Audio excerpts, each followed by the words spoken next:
Hello, this is a free call from Gypsy Blanchard.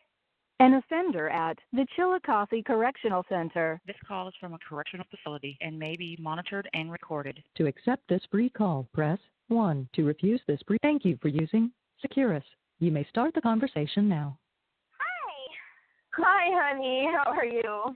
Good. I made a quick trip to the library to read the newspaper. That's why it took me a little longer to get back on the phone.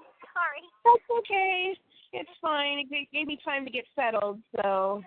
Good. So did you get your Christmas card yet?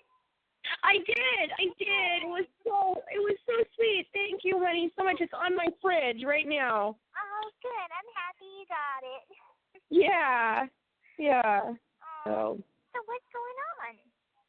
Oh, not much. I'm really sick this week, so I have this stupid cold that's going around. Oh, it's awful. It is kicking my butt. I'm happy I have not gotten sick this year. Well, I mean, I've gotten sick this year, but it hasn't been the typical time that I usually get sick. I think I get sick in the summertime because of allergies. Yeah. But, like, I didn't get the flu shot this year because last year I had got it, and I had got so unbelievably sick. I had got sick for, like, a month. Yep. I couldn't kick it. And I'm like, I just don't want to go through that again, so I just didn't get it this year, and I'm still not sick, so I'm quite happy. Yeah, no, the worst I've ever been sick is when I got the flu shot. I was like, are you kidding me? This is supposed to be less than what happens if you don't get the flu shot. But it's like it has a little bit of the flu in it, and some say that getting the flu shot, it doesn't protect you at all because it's like weakened. The vaccine is like weakened or something, and anyway, it doesn't work. So I'm like, well, what's the point of getting it? So I'm just not gonna. Right. That's what I said this year. I was like, no, I'm not doing that. No, it's just not worth it. But anyway, so is there any more, now that I have time to sit down and talk to you, is there any more questions that you would need? Any more information? Well, I need more information moving forward from the point where we stopped. Like, so heading into Katrina, and I'd like to ask you some things about, Nick and how all that kind of played out, since I still have not been able to see, like, the original text messages. We can't seem to get our hands on those. Like, one's going back a long way. We only have, like, a couple days before the murder happened, and then that's it. So, but yeah. Like a few of the text messages, I know Christy has, like, a few of them, because they were in my discovery. So, were you able to get stuff like that? Because I don't know if it's public knowledge or not. Yeah, I have, like, that's what I said. I have the ones, like, that Christy gave me from the discovery file and stuff, but they don't have the ones that go back to when you first met Nick and how all of this came about. Like, we don't have any of that. The only thing we have is, like, maybe, I don't know, a week before the it happened with your mom, and then, after that, like, we have you going back towards Wisconsin, but we don't have anything else. So I kind of need to know information about that period of time. But where I want to start is with Katrina and going through that. So you're in a wheelchair now. Where were you guys living when Katrina hit? We were living in Slidell, Louisiana, in the project. Okay. Yeah, that's where we were living at the time. And after, like, we would evacuate every year in case it was a bad hurricane. I think we were only rode out one, and it was for, like, a Category 2 hurricane one time. So every time we would evacuate to a shelter, and we were debating if we were going to go to the Superdome or if we were going to go to our usual shelter that we'd go to. And then we chose to go to our usual shelter, and that was in Covington, Louisiana. And it was a special needs shelter. for people with special needs. They had extra generators. It was in a high school gymnasium, and they were just fully equipped with medical staff. And so we'd go there in case there was a bad hurricane like Katrina. Okay, hang on. I'm sorry. I was going to see if I could record what we were saying, but I'm trying to make notes. Okay, so let's see here. Let me make some more notes. Katrina and beyond. Okay, so you said you were living in Slidell. In the project. Okay. In the project. So you weren't living in a good area, is what you're saying. No, I mean, it wasn't a bad area. It was the project. She's not running. Sorry, my other daughter just walked in. So my dog is barking like a crazy person. Okay. All right. And so, was your mom prepared for Katrina, or did it come as a surprise to her? She was always very, very prepared. She always had the pharmacy make, medications, like double the medications, in case we'd be there longer. We had got extra food, extra clothes, and we had brought like a tent, kind of like a kitty tent. And because it gave us more privacy rather than being on a cot in an open gymnasium around everybody. So it was more private. Okay. So, longer stay. So, what were you were living in, like an apartment? Yeah, it's like an apartment, yeah, connected to each other. Okay. And so Katrina hits. He was talking. He said something about that I have heard that there was only like one road out, and it took you guys hours and hours to get down the road to get to shelter during Katrina. Gypsy.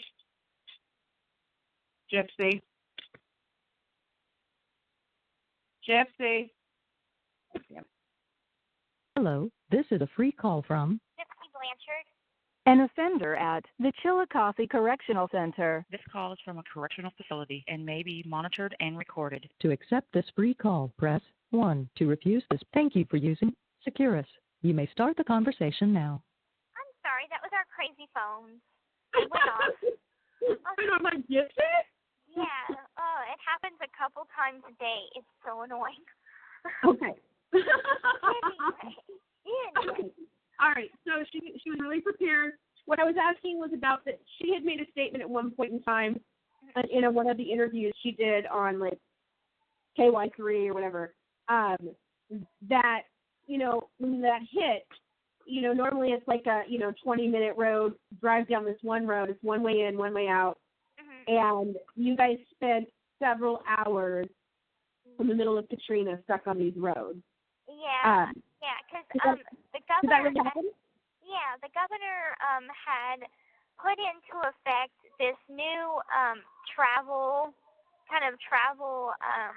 way, and it kind of guides people out of the city or guides people to shelter. It was called contraflow, and it would just help people get to their destination better.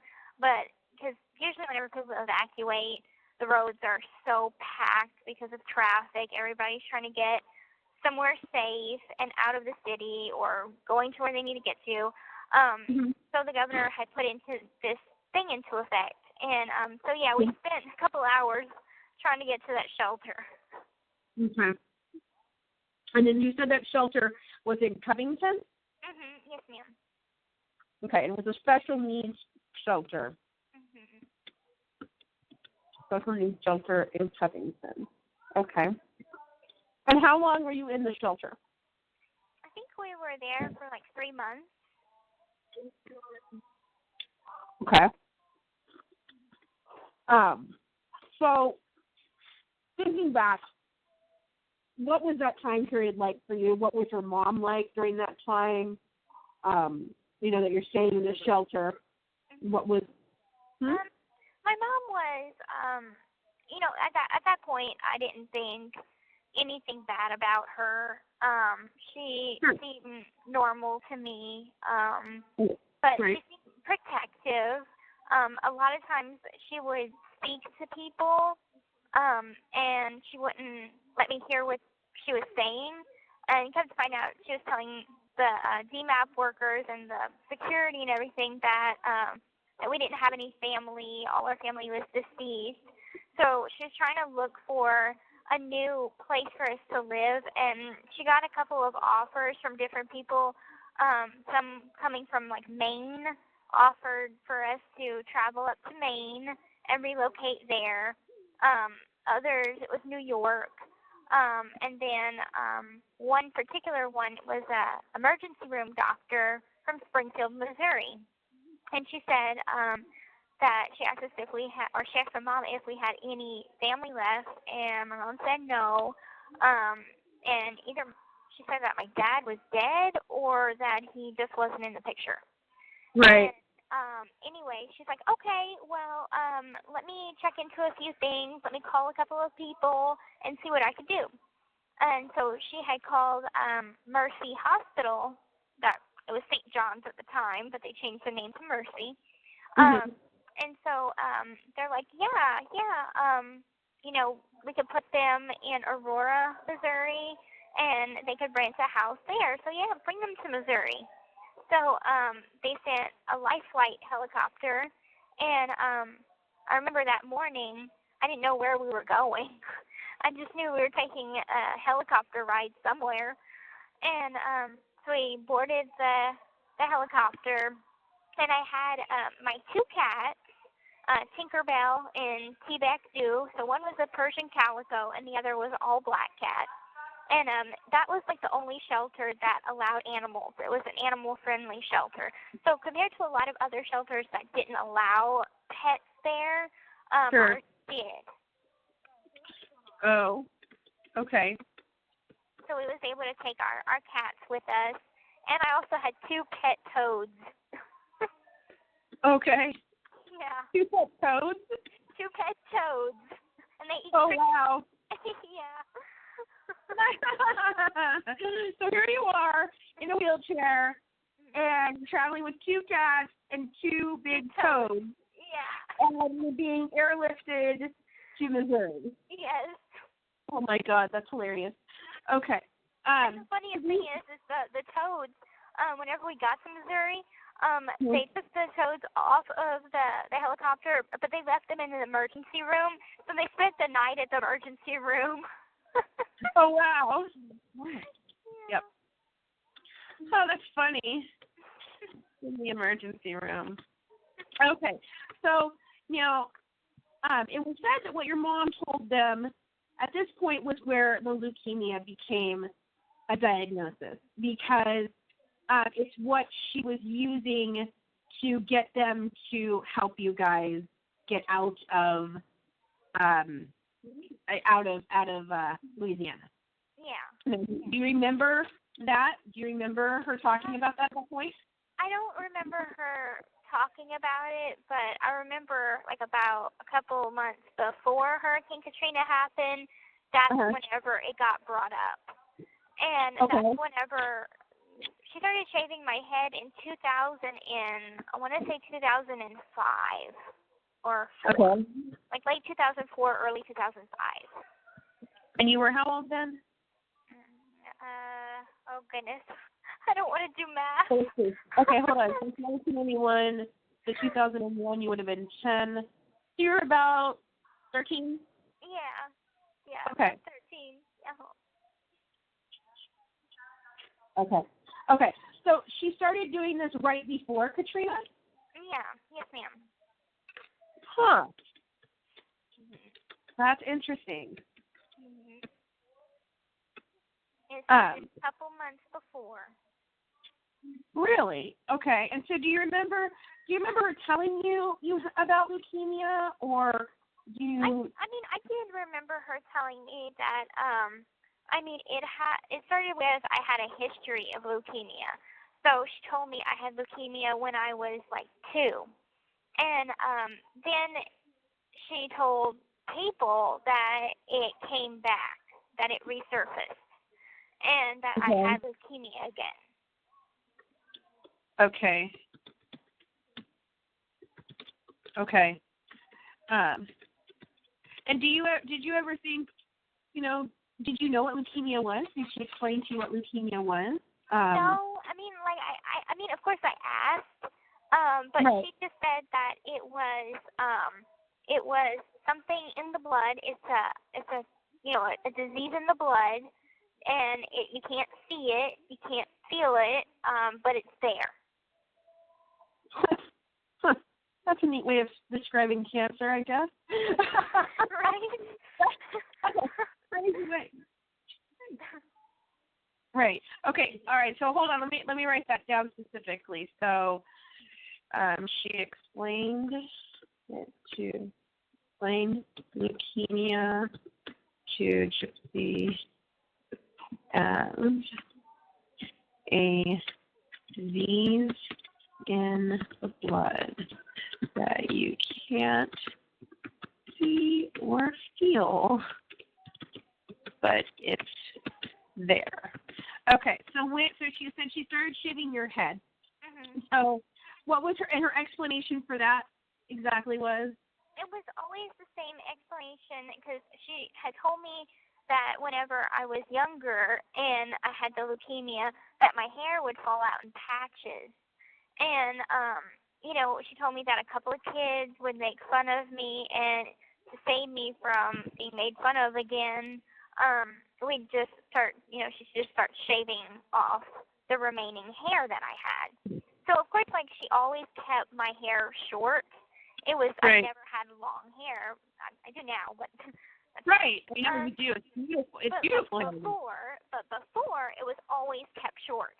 And then in 2005, she just started shaving it. But then she found really unique, interesting ways to do things, because she used a man's beard shaver, one of those wah ones, and then she also used a Nair. Oh. Yeah. Mm-hmm. Wow. Let me just tell you, Nair burns on your scalp. Yeah. Yeah. Okay. Also used Nair. Wow. Okay. And now, do you remember ever going to a doctor and talking to them about the leukemia? No. Do you remember that? No. No, I don't ever remember seeing a cancer doctor specifically. I think it was, she would tell other doctors, but we never saw a specialist for leukemia or for cancer.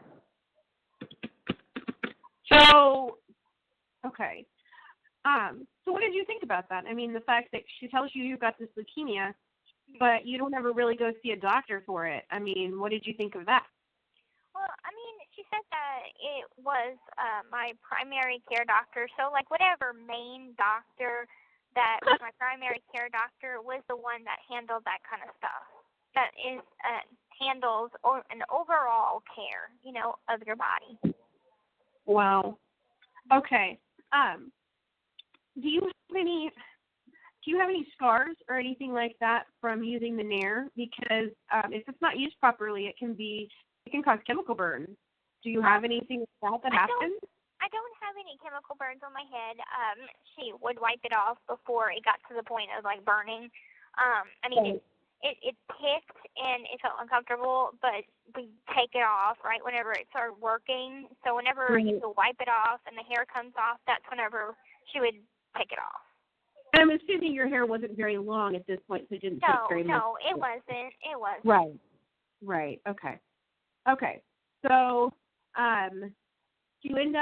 you get air backed out, and so you never were in the Superdome, not once. No, ma'am. Huh. Okay, because your aunt seemed to think that you guys were in the Superdome. I guess your mother had told them you guys were in the Superdome, and then they went to the Superdome to find you, and you guys weren't there. So No. So I guess that was her lying to them. So Yeah. I would assume so because we weren't there. Thank God we weren't there. I've heard bad things that happened there. So. Sure. Okay, so and you went straight from this shelter in Covington to Missouri. You didn't go to Pennsylvania or anything like that. No, we went straight to Springfield, Missouri. That's so weird. I don't understand where that came from, but I'm sure that someone somewhere told me that you guys went to Pennsylvania. Well, I know that it was one of the other DMAP workers had offered for us to relocate to Pennsylvania. That was like one of the options, but we chose Missouri instead, So maybe that's where it kind of developed from. I don't know. Or maybe it was something my mom said. I have no idea. No, it is. I just searched my database for the word Pennsylvania. And what happened is I guess Christy made a news scroll out looking for you guys because you guys were missing. Okay. And someone called her and told her that they knew where you guys were, and she called the shelter and you guys weren't there. And so then Dee Dee called many days later from a shelter in Pennsylvania. What? Yeah. I don't know where the heck that came from. Right. Well, I'm sure that's just what she told your mom. That's what she told Christy because she didn't want you guys to come and find her. Right. So, that's true. Yeah. Wow. We were never in Pennsylvania. Right. But that's why we asked you about it before, because that's what she had told. That's what she had told your mom. Oh wow. Okay. Yeah. So that's crazy. Now we know where that came from. I know where that's interesting. Okay. So you end up in Aurora. And what happens? What happens in Aurora? How do things go down in Aurora? The emergency room doctor, Janet Jordan, she had promised, we'd have a new house.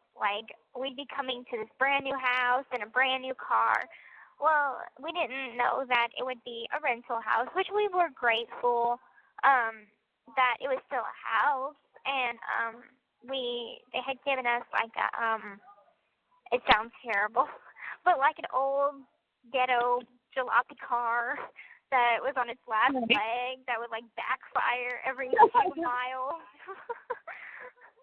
But we were still pretty grateful for what we had because everything that we had was destroyed in our apartment. It was completely flooded. There was hardly anything that was salvageable except for pictures. Thank God my mom was prepared, and she put the pictures, all of my childhood pictures and everything, in a plastic bin and put it in a plastic bag and put it up in the closet so it was high enough that the water surge didn't get to it. So it was still protected. And anyway, so we live in Aurora for about a year or so, and things are pretty peaceful. Are you seeing Dr. Beckerman at this time?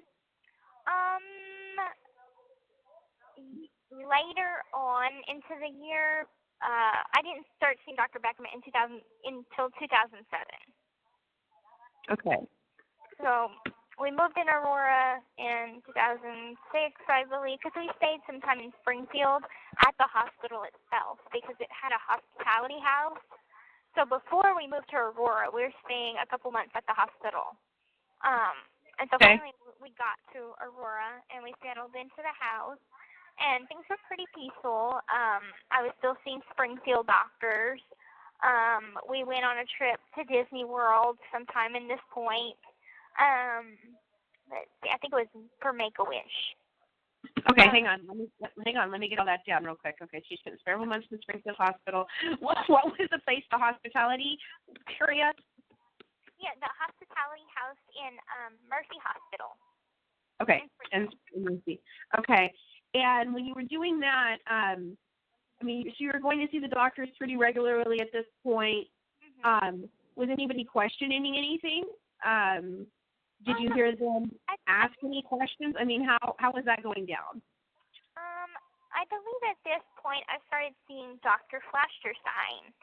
And he was my new neurologist, and so we went to see him for the first time, and like my mom didn't like him very much because she said he didn't have very good bedside manner, which it's true. He's like a little standoffish, but I wouldn't call him rude. Right. So anyway, we had the physical exam. He does the reflex test on my legs. My legs jump. Right.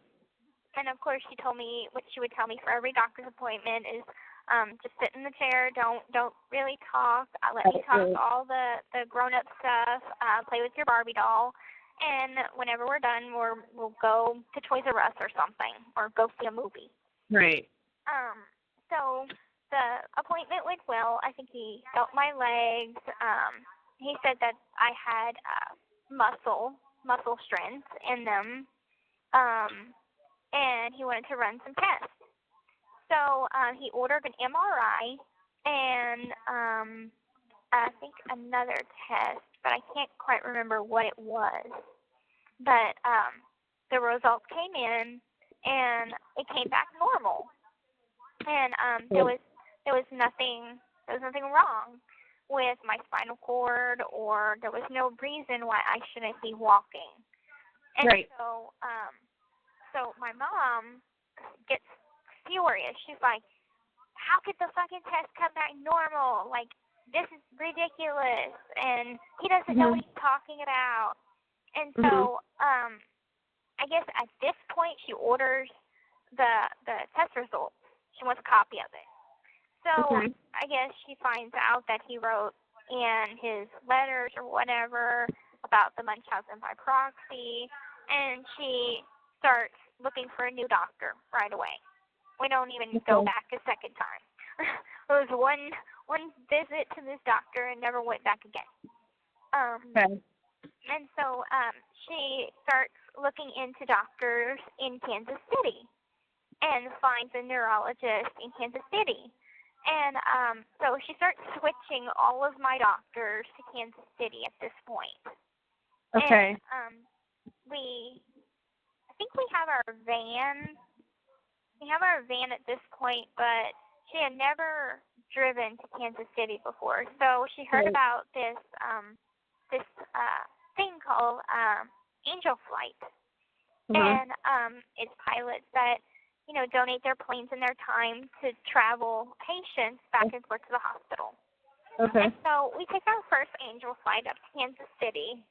And we meet a couple of people, and I guess we were supposed to stay at the Ronald McDonald house, but the Ronald McDonald house was full at that point. So we were like, oh my goodness, where are we gonna stay? And the lady that is affiliated with Angel Flight said, Gypsy has a history of leukemia, doesn't she? And and my mom's like, yeah. And the lady's like, let me take you to a really good place that I know about, and it's just for cancer patients only, and it's the equivalent to a Ronald McDonald house, but like there's not really any children there. It's just for maybe older people, but we'll see if they can make an exception. So she takes us to the American Cancer Society Hope Lodge in Kansas City. And anyway, my mom is, a very easygoing, fast, make friends. So she made a good impression on them, and we stayed there. And then we started just to continue to stay there. Now, of course, they have, almost kind of like they have to verify that the person has cancer. So what she did was, I didn't piece this together till later on, but I was seeing a dental doctor, and it's for the special care for cancer patients or with a history of cancer. And because at this point, like, I'm losing my teeth, they're being extracted, they're falling out. And so I go to this dentist, and he would check up on my teeth. In addition to already having a dentist at Children's Mercy, this was an additional dentist, and this one is the one that made my partials. So, because, like, What dentist was that? Do you remember? Oh goodness, I can't remember his name. I think it was Dr. Gottman, Gottman, Gottman. Gottman. Okay. And okay. He's the one that made my dentures. And anyway, we still continued to stay there. And so what my mom did. So did he verify then? Is that what you're saying? That he verified? Their clinic is the one, like my mom would say, can you send a referral to the Hope Lodge so we can stay there? And so coming from a special clinic, an oncology dental, it was cancer related. So that worked out. Like, I guess that was good enough for the Hope Lodge to verify that I was seeing an oncologist. So that was her. Yeah, I know, right? Like, she was like massively intelligent just to go around all these loopholes. Like, unbelievable. Okay, hold on. Let me get that back down real quick. Okay, to send the referrals to the lodge to prove that she had leukemia and was seen in oncologist, even though she wasn't. Wow. Yeah. That's ballsy, man. Good job. I know. Wow, yes. Okay. So, this is happening. You're flying back and forth between Springfield and Kansas City at this point, right? Yes, ma'am. Okay. And so then, you said you took a Make-A-Wish during this. Yes, ma'am. We had a Make-A-Wish trip sometime in this time, and I believe that was like our first trip in Missouri to Disney World. Like in Louisiana, I had been to Disney World like once or twice before, and so this would have been like my third trip ever to Disney World. Okay, wait a minute. So in Louisiana, you went to you were sent to Disney twice? Yes, ma'am. Oh, she okay. used I believe it was the Make-A-Wish. My very, very, very, very first time to Disney World was through Make-A-Wish, and that was in Louisiana. Okay. And then the second time in Louisiana, it was another foundation. It's a wish-granting foundation, but I can't remember the name of it offhand. Okay. So that was the second time, and then whenever we moved to Missouri, she did Make-A-Wish again. Okay. Mm-hmm. Okay.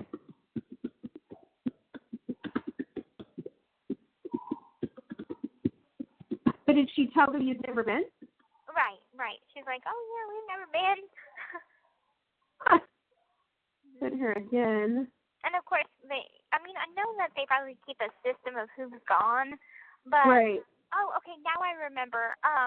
The one in the second trip to Disney World in Louisiana was called the Kids trip. It's a man that was a radio talk show host. Now he's passed away, but his name was Kid Craddock. Okay, the Kids. All right. Kids. So it's Kid. KIDDS and Right. KIDS. Trip. The Kid trip. Mm-hmm. Okay, and that was a radio guy, yeah. a radio host. Mm-hmm. And okay, a radio host, and he was the one who does those things. Right. He created his own wish granting foundation. Okay. And so that would have been our second trip. Okay. And so then you get to Missouri, mm-hmm. and he tells Make-A-Wish again mm-hmm. that she'd never been before. Right. Okay. Well, all right. So hold on. And they didn't quite. I guess they didn't look. I also had the E at the end of our last name, so that could have changed things too. I'm not sure. Oh. It was different birthday, different age. Sure. God. That is crazy. Okay, so you get back from Make-A-Wish, and you guys move into Aurora? We were already living in Aurora at that time. Okay, so you're living in Aurora with Make-A-Wish. Okay, so lived in Aurora at this time. And where are you living in Aurora at this time? Is it a decent house, or is it project again? It's a nice house. Well, I mean, depends on what you want to call nice, but it's what do you call that? Mobile home. Okay. It's a mobile home, and they put like a ramp on it, so I could, get up there easy enough and everything. Yeah. So it was decent. Okay. So then, what prompts the move to Kansas City? For the hospital. No. You guys moved to Springfield, or where did you move? I'm sorry. Springfield. Yeah.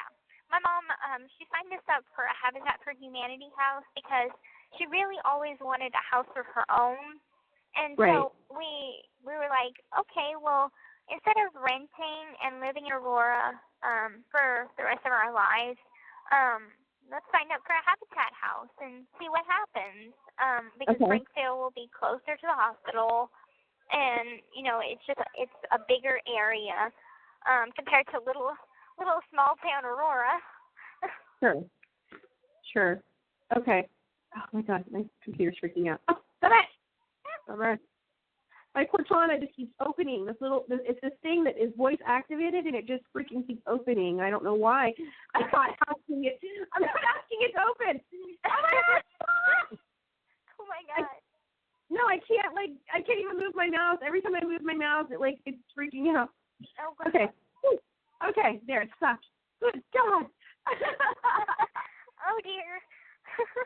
Okay. So, were you seeing Dr. Beckerman before or after you get to his Habitat house? Before. Okay. Okay.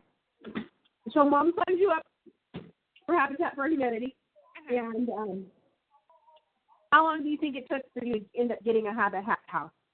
Okay, so we signed up for it in 2007. I'm pretty sure it took a year to build because we didn't move in it until March of 2008. 2008. So I think it took like a year to build. Okay, so it happened pretty quickly, honestly. Yeah. So, to be from the ground up, hole in the ground, all the way to being a fully built house. Yeah. But even getting through the process, that went pretty quickly.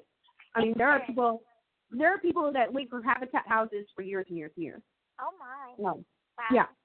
No, it's a long process. I've known people who have gotten Habitat houses. And so one of the conditions of getting a Habitat house, and I happen to know this, is that you have to put in so many hours of what they call sweat work. Right. What that is time that you put into building other people's homes. Right. So, well, my mom, we were both, my mom was disabled from, a car accident, and I was in a wheelchair. So, what she would do, she started working on the sweat hours. Hold on. Did you say your mom was in a wheelchair? No, I was in the wheelchair, and my mom, she had a leg injury, so she was disabled as well. So she would get her hours done by stuffing envelopes, helping with paperwork, going to work at the local DAV for a couple of hours, and then they just stopped counting the hours, and they just didn't care about it anymore because they were they're good people. We're not gonna they're poor, two disabled people. We're not gonna make them work on people's houses and lift heavy stuff and stuff. So, but my mom was a really good cook. So, to help out with those hours, she would cook for the people that could do that kind of work. So she made biscuits and buy bananas for them and stuff. So I guess that was kind of her volunteer work. Okay. All right. I just wanted to know because, I mean, that's an absolute condition of it. So I wanted to know how she was able to do that while having you, you know, and having to full-time take care of you. And Right. okay. So where were you when she was doing these hours? I was with her. So you would go with her? Mhm. Okay. Because she couldn't leave you home? No. For yourself? No. Okay. Okay. All right. So about a year later, you end up in the house in Springfield. You get your habitat house. And what's that like? You know, what does that feel like? What happened around that time period? Was there a lot of, notice in the town about you? And, you know, I'm sure they were doing interviews on TV. There was a lot of publicity around us getting a house, and I was happy. Like that 2008, in my innocent little mind, I really didn't think anything was wrong with my life. Like I was the happiest that I had ever been in my life. My mom was, you know, being so sweet to me. Like it seemed like things were really peaceful at that time. Like we had our house. This was going to be our fresh start, and we were just going to build happy memories together in Springfield, Missouri. And we'd go to the zoo, and you know, we'd have picnics in the yard together. So this was like really the happiest part of my life at that point. Okay. Because it's like my mom, she could be a real hard ass, but at the same time, I have good memories that we share together. And sometimes it's very difficult because it's like, what was the hidden motive behind that good memory? But I think that at this moment, like for the picnics that we'd have together, I think these were just really innocent moments. Like there was nothing behind it. Other times there would be maybe an ulterior motive behind it, but I think this was a genuine moment. Okay. Yeah. Oh my God, my thing's freaking out again. Oh no. Oh no. I just lost all the notes because. Okay. No, hold on. Oh! What is wrong with it, Sarah? I don't know. Your computer's possessed. Yeah. Your computer's possessed.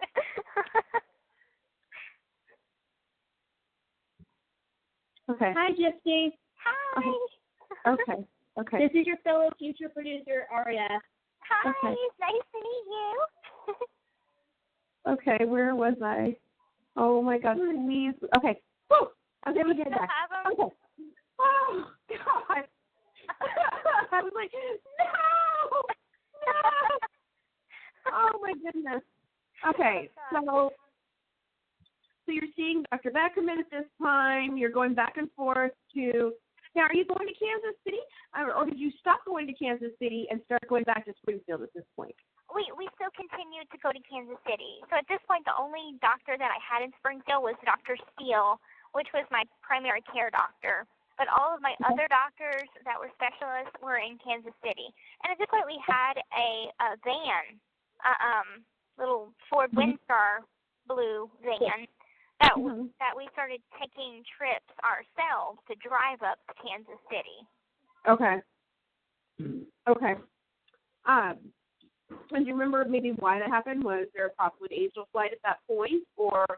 I think it was mainly. I think it was just mainly because, you know, we kind of wanted to roam around Kansas City, and we couldn't really do that with Angel Flight since we didn't. Sure. We'd have to take a taxi everywhere. Sure. So. Sure. Okay. Do you remember what the lady's name from Angel Flight was that suggested the cancer log? Goodness, I don't remember. It was so long ago, but she was a nice lady though. Okay. All right. So, okay. And she was she worked at the oncology dental clinic that I was going for, and she's the one that suggested. I thought that maybe she was affiliated with Angel Flight, but she was actually affiliated with the dental place. So I remember her being one of the receptionists. Okay. Okay. Mm-hmm. Okay. All right. So, she's settled into your Aurora house, or your Habitat house now, and things are going well. Is this when you started doing like Comic-Con? When did you start doing the Comic-Con?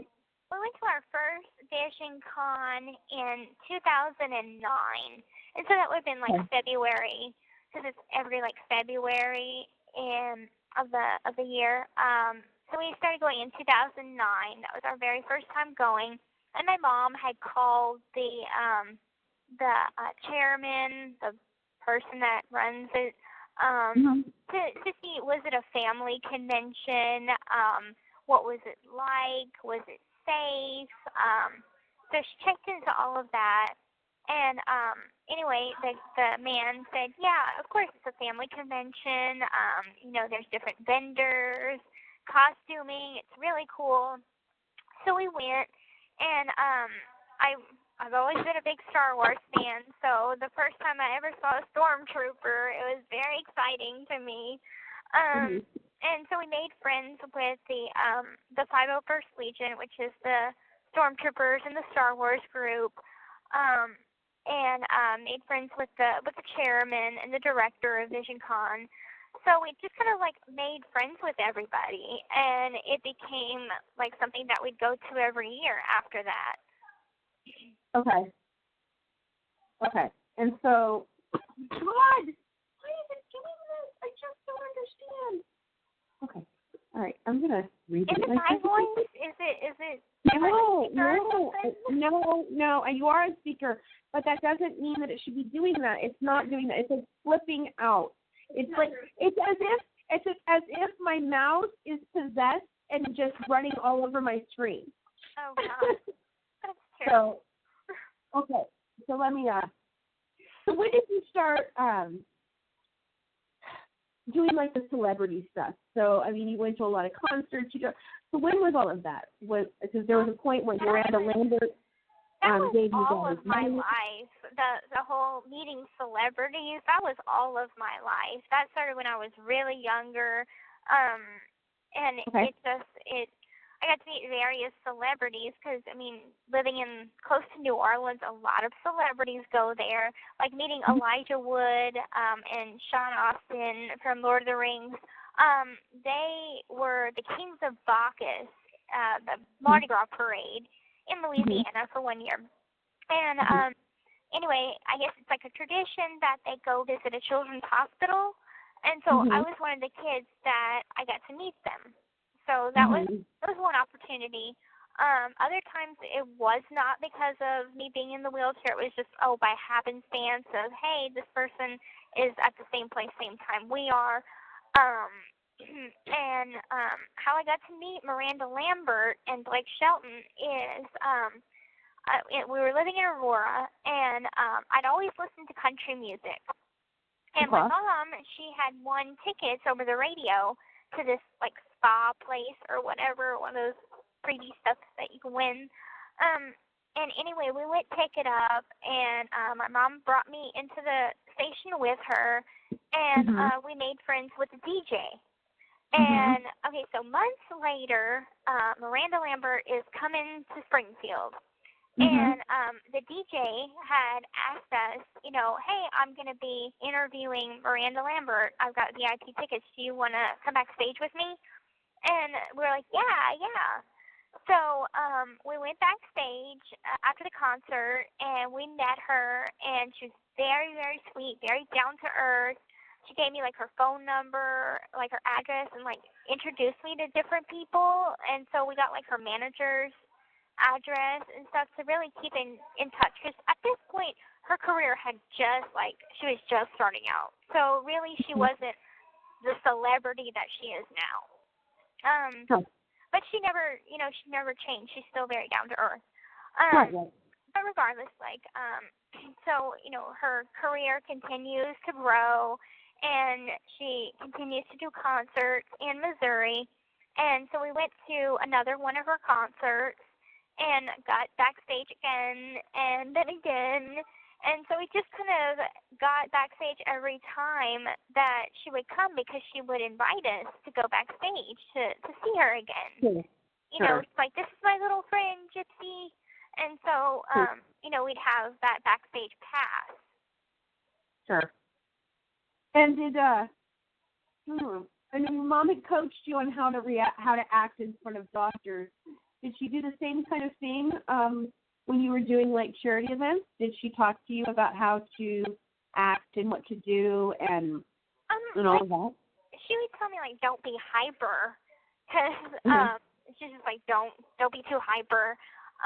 That would be the only thing. Like my general personality was always calm around celebrities. I don't get starstruck. Sure.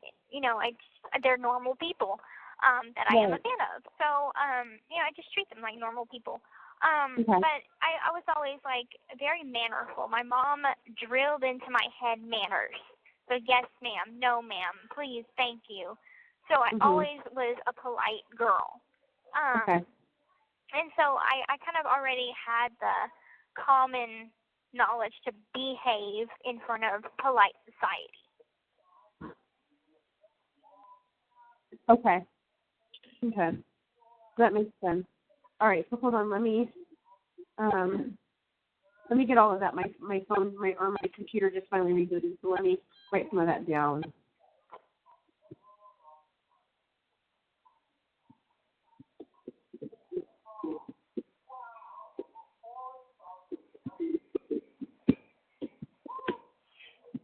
Okay.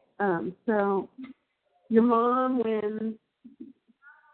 So Dee Dee wins a ticket from the local radio and takes steps with the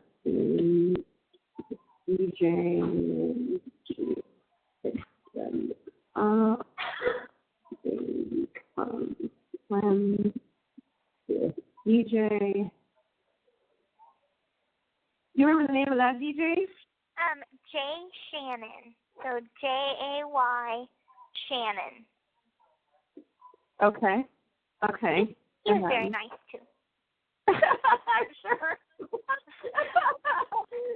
So funny. I'll be like, I'll tell you if anybody was mean, or I'll tell you if they were nice. Oh, that's so funny. Right, many months later, about Miranda Lambert concert, wanting to take her. This call is from a correctional facility and may be monitored and recorded. Yes, I know. Introduced her to Miranda and Blake. Okay. What was Blake Shelton like? Is he a nice guy, or is he? He's super tall. Like, okay, so whenever we were backstage at one of Miranda's concerts, we didn't know that that he was going to be the next performer at the next concert. So it was at the Ozark Empire Fair, so it was a county fair. And so they had Miranda, and then they had Blake that was playing the next day. So anyway, here we are behind the buses, and we're meeting and greeting with Miranda, and then here comes Blake, and he's walking Miranda's dog. And we don't recognize him. Like, I like country music, but like I wasn't, watching music videos at that time to know what these people like look like. And so whenever I saw him, I thought he was just like her official like dog walker. I didn't actually know he was a singer.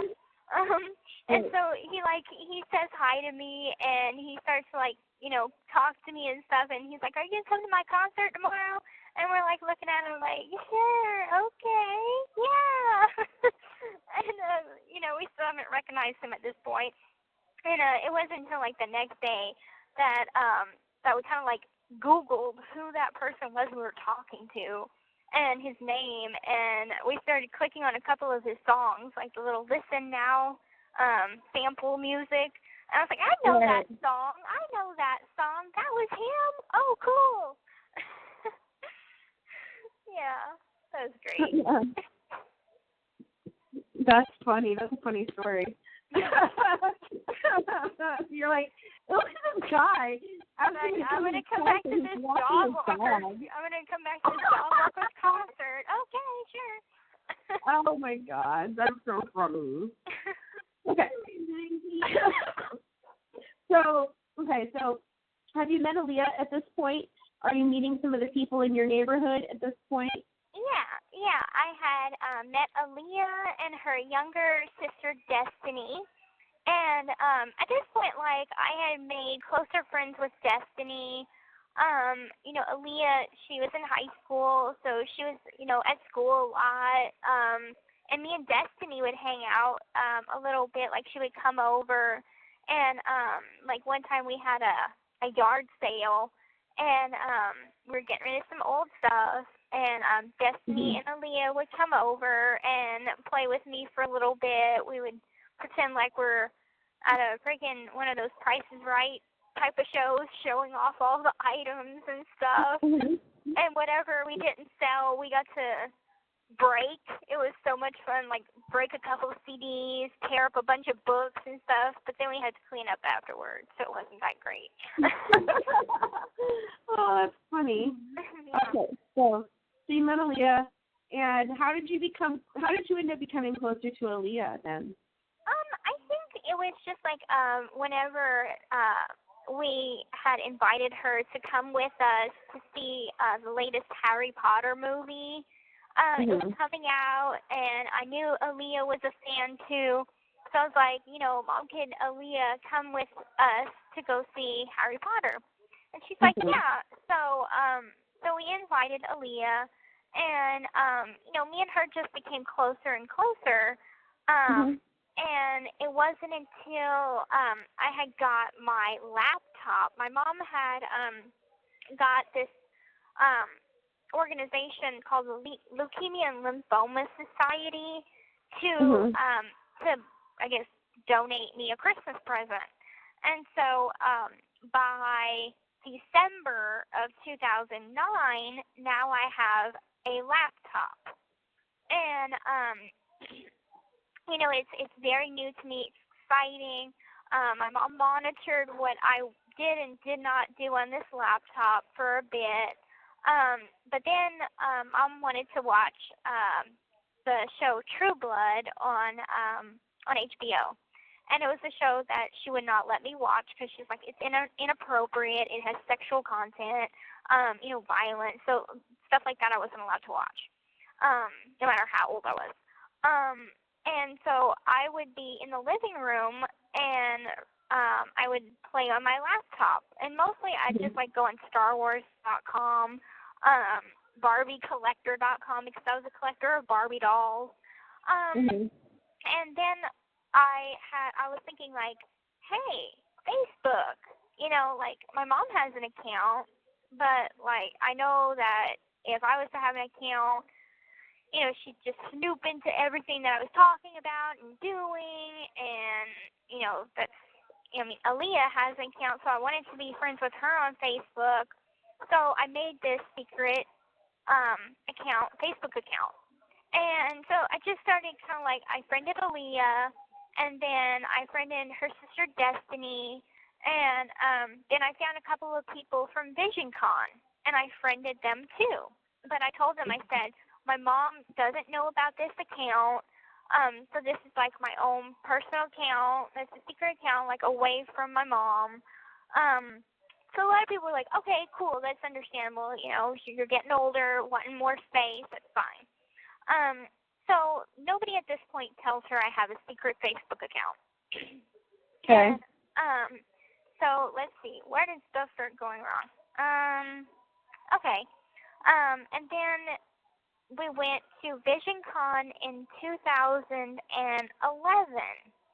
and at this point, I'm rebelling hard. I'm discovering my sexuality. I'm starting to be really interested in men, not boys, like men. And so I started just like texting, like messaging new people, people I didn't know. And anyway, we went to VisionCon, and I briefly met this guy. And I barely remember meeting him. I think that I bumped into him on accident with my wheelchair, and he's like, "Oh, no big deal." And then anyway, he friended me later on Facebook, like about a week later on Facebook. And he's like, "Oh, I'm sorry, I'm sorry if we only was talking briefly. My name is Dan, by the way. I met you at VisionCon. You seem like a cool person, so I kind of wanted to get to know you and be friends on Facebook, whatnot." And so anyway, I messaged him back. I accept him as a friend, message him back, and we start talking, have common interests. We're both nerds, so we talk a lot about Star Wars and about different TV shows. And he's like, "You're really pretty." And at this point, like, all my pictures on my Facebook, I'm wearing a wig. I have my dentures at this point, so there's no pictures of me without teeth. So I look decent. And nobody ever questioned, like, why I had different color hair in different pictures, because I'd have be wearing a blonde wig in one picture, but wearing a brown wig in another. But anyway, it was just that way on my Facebook. And so anyway, I started to flirt with him a little bit. He started to flirt back. He asked me how old I was, and I said 15. And he's like, "Oh, he's 36 at this time." And he's like, oh, okay. And so he's more standoffish now. And but it doesn't stop him from still continuing to find me attractive in some way. And so I'm like, okay, so we still start flirting with each other continuously. And at this point, I'm like, I want to be legal so bad because I want to date you. And so anyway, I go snooping through my mother's paperwork because I remember seeing my Medicaid card, and it said 1991 on it. And I'm like, that would make me 19, 18 or 19. And so I'm like, "Dan, I think I'm actually older than what my mom says." And he's like, "What do you mean?" And I told him, I said, "I have a Medicaid card and, some other forms of paperwork that said I was born in 1991, so that would make me legal." And so he's like, "Okay, well, show me your birth certificate." And at this point, like, my mom, she had forged a copy of my birth certificate. It was only a printout copy, and she had went to, got some whiteout and whited out the 1 and put a 5 on 1991. So it would be 1995 now. And so I didn't have a copy of my birth certificate to show him, nor did I have a driver's license or any of the, form of identity to show him that I was legal. So anyway, I'm like, at some point, I think this was in April of 2011. I'm frustrated. I want to get out of the life that I'm living. I'm like, you know what? I just want to be out on my own. I want a life of my own. I don't want to be here.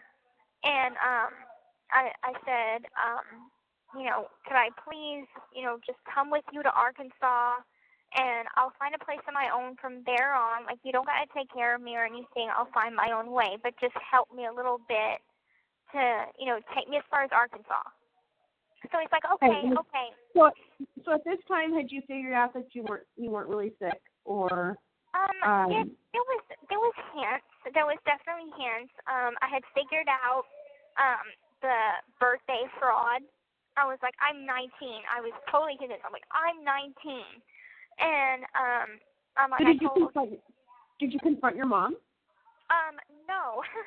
I probably should have, but what I did was, so after I asked Dan to take me to Arkansas, I'm like, I think we were texting one night in April, and he's like, Gypsy, can you come see me? And I asked him, I said, where are you at? I was texting him on my mom's phone, and he's like, I'm in the emergency room. and I'm at St. John's Hospital. And I said, why are you there?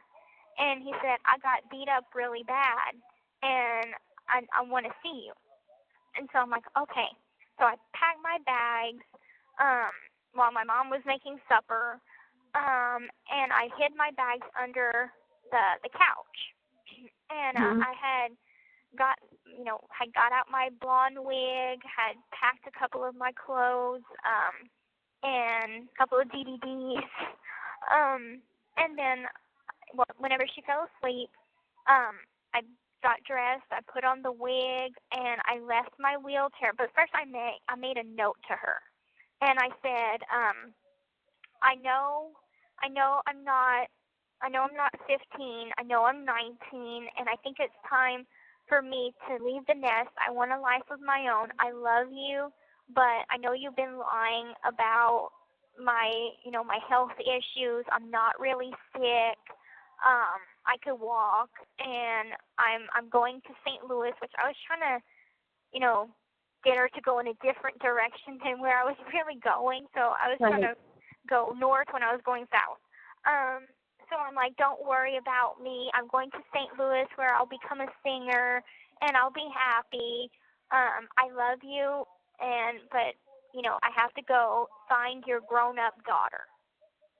And I left that letter taped to the door, by the front door, with my wheelchair right by the front door. And I left. I had hitchhiked a couple of blocks until I got to like the first house on the opposite neighborhood. And then I'm out of breath at this point because I'm not used to walking. My bags, to me, they're heavy. They're probably not very heavy, but it was just I was not used to my own weight of walking. Right. And so I knock on the door to this neighborhood's house, and I'm like, I called him my boyfriend because we were still flirting at this point. So I'm like, my boyfriend is at St. John's Hospital. I need a ride there. And they're like, okay. So the man, if this is at like 2 o'clock, 3 o'clock in the morning, and he's like, okay. So he gets his car out of the garage, gives me a ride to the hospital. I get out and go in the emergency room. I ask for Dan, and they give me his room number. I walk into his room. I give him a hug. He's like, hey, it's so good to see you. And I think he knew I was in a wheelchair, but I really didn't say anything about it. I just walked. Okay. And so anyway, he says, okay, well, I'm on parole, so I can't leave state lines. So I'm like, I thought you were going to take me to Arkansas. And he's like, I can't, I'm sorry. And I'm like, okay.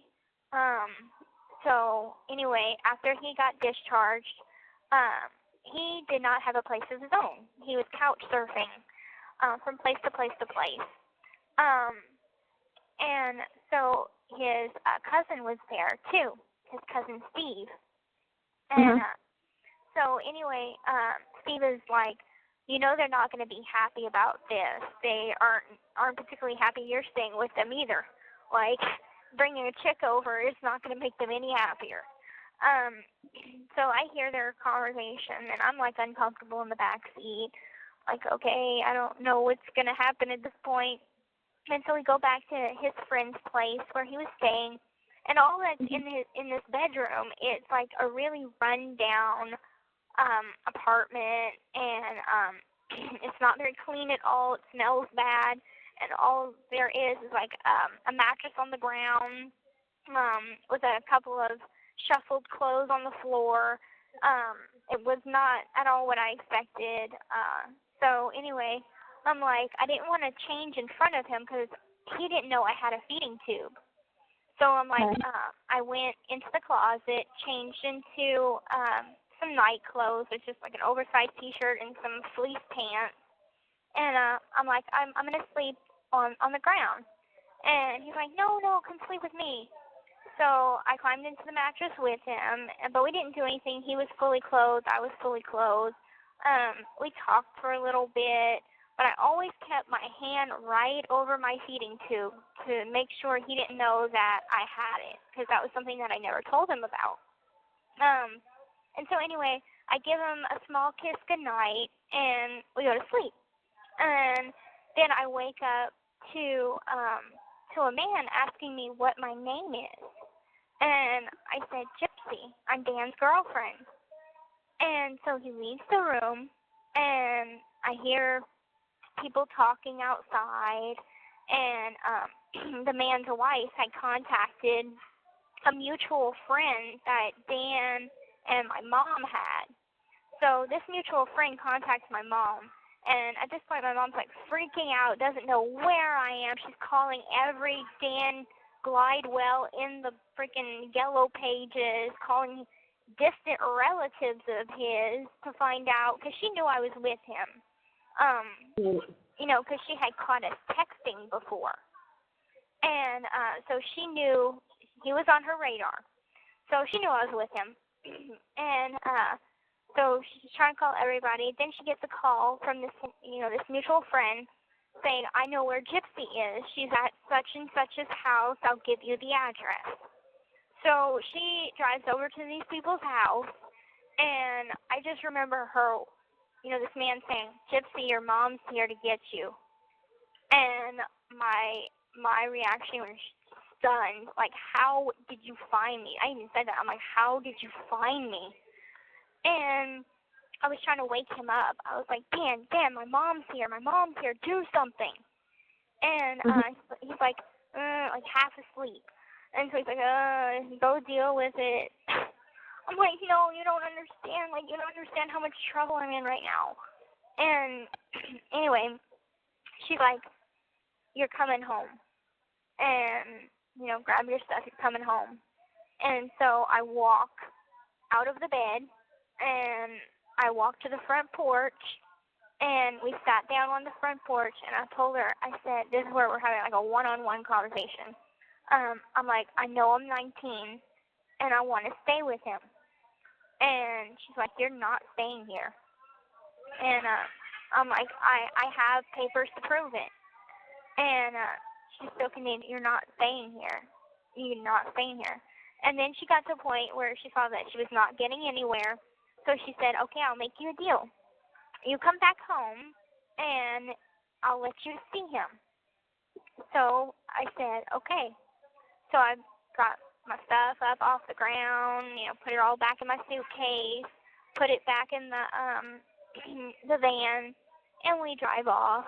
And anyway, we go back home for just a little bit, like 5 minutes, so she can go in the house and get something. And she's like, you're not 19, you're 15, and I'm going to get your birth certificate to prove it. And I'm like, okay. And so she goes to Staples. There's a local Staples department store. She's like, this is where I'm going to get your birth certificate. And I didn't know you can't get birth certificates at Staples, okay? That's it's not very worldly. So I'm like, here she is going into Staples. And she comes out with this, copy of a birth certificate that says 1995 on it. And I'm like, okay, well, I guess I'm 15. And took me back home again. And she broke down crying. Like, I guess it was the fear of where was I that had got to her. And so, she started saying a lot of sweet things like, you're my world, how could I live without you? How could you break my heart like this? And then once that pain went away, the anger came. And then she took a hammer to my little cell phone, which is just a track phone, and my computer, my laptop. Took a freaking hammer to it, beat that little thing up, like to pieces. And then she had ripped up all the clothes that I had that night. She went and get a pregnancy test for me to take because she thought that me and him may have had sex. Even though at this point, like, I'm not I don't know much about sex at this point, so all I know is like we didn't do anything. We didn't touch each other. So anyway, she's like, pregnancy test me. It comes out negative, and I'm like, I only kissed him. And she's like, that's enough, because she told me like I can get pregnant just by kissing a guy.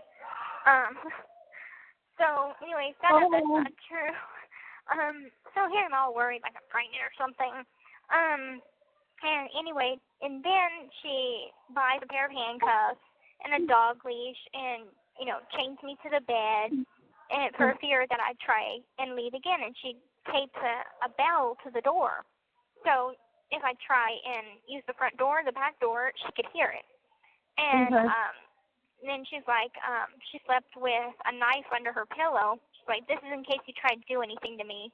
I'm like, I would never do anything to you. I would never hurt you. And so anyway, I was like, I have to use the bathroom. So she would, take the leash off the bedpost and then take me to the bathroom. And then once I was done, with bathing and with using the restroom, she'd chain me back up. And, it was like a good 2 weeks before I was able to get off the leash and chain. And I was never, I could never speak to Dan or, anybody that was involved, anybody that was at that house. I was never allowed to speak to them ever again. My mom, she had told, because, it was not an isolated incident. Mostly, everybody at VisionCon knew that Gypsy is with Dan. Like, what did he do to her? At first they thought, he coerced me into going somewhere with him and to a hotel room where he tried to rape me and stuff. Like, she came up with a bunch of different stories to tell people, everything but the truth. So she made Dan look like this pedophile that was out to rape me, and so everybody turned on him, and he ended up getting kicked out of that place that he was staying. And it wasn't until a good long while before I was able to, I still remembered his number, so I was like, I texted him a few times, but it took a couple of years for him to actually answer my text back after that incident. Okay. All right. I think that's as much as I can do tonight. It's like a big old long story of the time that I ran away.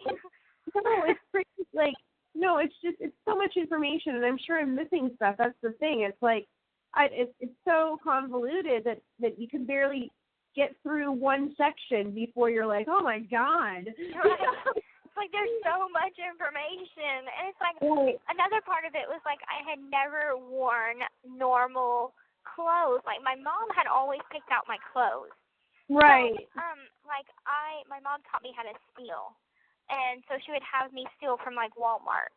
So not all the time was it forced, but to get normal clothes to be able to run away and look normal, I had stolen a pair of jeans and a black tank top.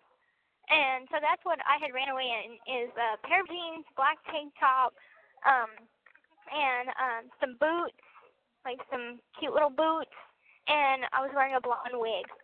So really, I didn't look like, the gypsy in the wheelchair that everybody recognized. Right. Now, the people that drove you to the hospital, they had never met you before? No. I look so different, so even if they did meet me before, they wouldn't have recognized me. Because I didn't wear my glasses or anything. But he didn't question a weird girl coming up to his door at 2 o'clock in the morning telling him he needed to go to the hospital?